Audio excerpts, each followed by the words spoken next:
It's the week before Christmas in one of the nation's biggest cities, and this, a place for people who have nothing and nowhere else to go. But according to a report released today, the numbers in need of shelter like this are growing. The Public Accounts Committee findings revealed in England today there are 9,000 people sleeping rough, tens of thousands more in temporary accommodation, and a government failing them. How long have you been here for? 21 years. Have you been working here for 21 years? Yeah.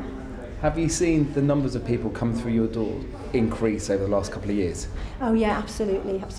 Despite what a lot of people seem to believe, that most of them aren't in receipt of benefits, and it's very difficult then for us to be able to get them into hostels, which are all funded through housing benefit.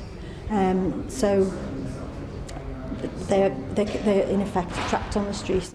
Today's report is damning.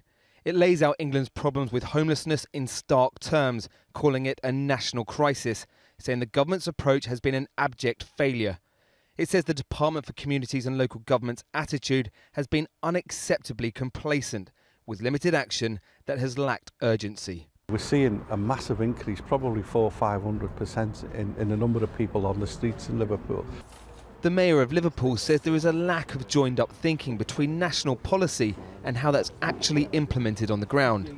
It's a problem, he says, that's getting worse. What is a real concern for me is, for instance, the likes of the welfare cuts and the sanctions and universal credit is forcing more people on the streets. And then, of course... Are you seeing that? Is there a direct correlation? Absolutely, we're seeing it. The report says that all measures of homelessness have increased in the last 7 years. The number of people sleeping on the streets up by 134%.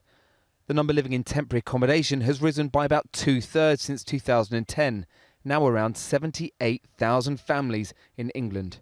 And shockingly, some 120,000 children are without a permanent home. Prime Minister! In Parliament today, Theresa May defended the government's track record. Families with children who are accepted as homeless will be provided with accommodation. And I would also point out to honourable members opposite that statutory homelessness is lower now than it was for most of the period of the last Labour government. The report also identifies a vast and growing group of homeless that are simply falling through the cracks of government records. The hidden homeless, those who live in hostels or sofa surf at the homes of friends and family. The report says the government doesn't seem to understand the problem or even measure it. An investigation by the charity Just Life found there are 51,000 hidden homeless living in bed and breakfast. This man is one of them. For fear of his landlord, we're protecting his identity. It's despicable, really. It's old Victorian. Why? What is it about it that is so bad? You could smell the musk, like the faeces smell like dirty drains, and you think. The government say they are determined to help the most vulnerable in society and are providing over £1 billion up to 2020 to reduce all forms of homelessness. For those facing winter on the street, 2020 is a long time away.